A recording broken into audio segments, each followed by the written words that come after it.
ममता बनर्जी ने इस्तीफा देने से कर दिया इनकार। बंगाल में फिर हाहाकार, गृह मंत्री शाह का एक्शन। योगी के सिंघम का होगा बंगाल में ट्रांसफर, गुंडों की आएगी शामत। अजय पाल को मिल गया ऑर्डर।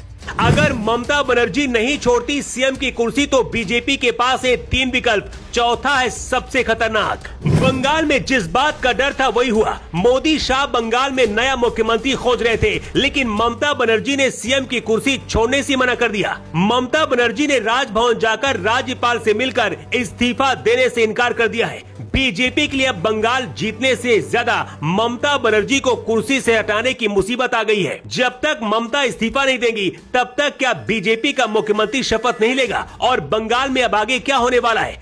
योगी के सिंघम अजय पाल शर्मा की फिर से क्यों चर्चा हो रही है, सब कुछ आपको बताते हैं। चुनाव परिणाम आने के बाद से ममता बनर्जी लगातार कई बड़े आरोप लगा चुकी हैं। टीएमसी की हार के लिए बीजेपी और चुनाव आयोग को जिम्मेदार ठहरा चुकी हैं। ममता बनर्जी ने प्रेस कॉन्फ्रेंस बुलाई और इस दौरान मुख्यमंत्री पद से इस्तीफा देने से इनकार कर दिया। ऐसे में सवाल है कि अगर वो पद से इस्तीफा नहीं देती तो क्या बंगाल में नए मुख्यमंत्री का शपथ ग्रहण अटक जाएगा और क्या होगा, इसे समझिए। मामला अगर सुप्रीम कोर्ट पहुंचा तो न्यायालय राज्यपाल को बहुमत साबित करने या नई सरकार के गठन का निर्देश दे सकता है। अगर राज्य में संवैधानिक मशीनरी पूरी तरीके से ठप हो जाती है और मुख्यमंत्री पद नहीं छोड़ती तो राज्यपाल केंद्र को राष्ट्रपति शासन लगाने की सिफारिश कर सकते हैं।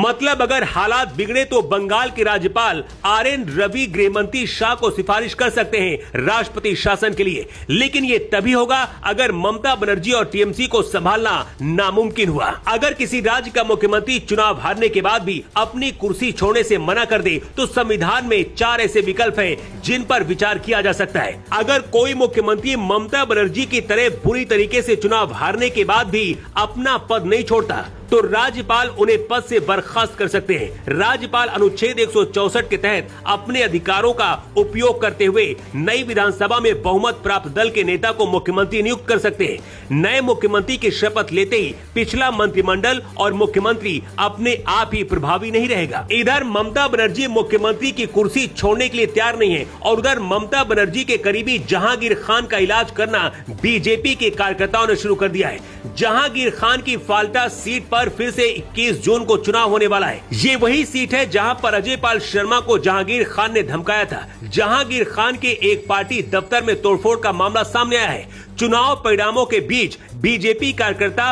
और समर्थकों ने इस दफ्तर को निशाना बनाया। जहांगीर खान की फलता विधानसभा सीट से कई वीडियो सामने आए जिनमें बीजेपी समर्थकों की भीड़ ने टीएमसी कार्यालय में तोड़फोड़ करते हुए दिख रहे हैं। वीडियो में दफ्तर के भीतर रखे फर्नीचर और दूसरे सामानों को नुकसान पहुंचाया गया। इन लोगों ने न सिर्फ दफ्तर में तोड़फोड़ की बल्कि वहां टीएमसी के झंडे को हटाकर बीजेपी के झंडे फहराए गए। जहांगीर खान की सीट सबसे ज्यादा संवेदनशील बनी हुई है, इसलिए योगी के सिंघम IPS अजय पाल शर्मा को अगले कुछ दिनों तक यहीं पर रखा जाएगा। 21 मई तक यहां फिर से चुनाव होने तक जहांगीर और उनके समर्थकों का इलाज अजय पाल शर्मा करेंगे। चर्चा तो इस बात की भी है कि बीजेपी की सरकार बनने के बाद यूपी से बंगाल में अजय पाल शर्मा का ट्रांसफर किया जा सकता है ताकि अगले 1 साल में जहांगीर जैसे गुंडों का इलाज किया जा सके। जहांगीर खान और उसके समर्थक अब भयंकर डरे हुए हैं क्योंकि अब उन्हें पता है कि सरकार बदल चुकी है और अजय पाल शर्मा अब उनका इलाज बढ़िया से करेंगे। कार्रवाई की तस्वीरें भी आ रही हैं। मतदान के दौरान पथराव करने वाले और हिंसा करने वालों को मुर्गा बनाया जा रहा है। बीजेपी के लिए फिलहाल यही समस्या है कि ममता बनर्जी को इस्तीफा कैसे दिलवाया जाए, क्योंकि ममता बनर्जी अगर अपनी जिद पर अड़ी रही तो बंगाल में टीएमसी कार्यकर्ता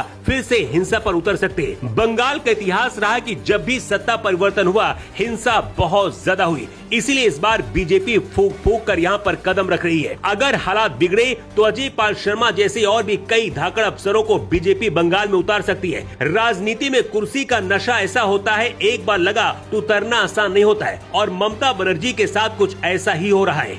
वैसे आप क्या कहना चाहेंगे? अपनी राय आप कमेंट बॉक्स पर लिखकर जरूर दें। अब 24 के लिए ब्यूरो रिपोर्ट।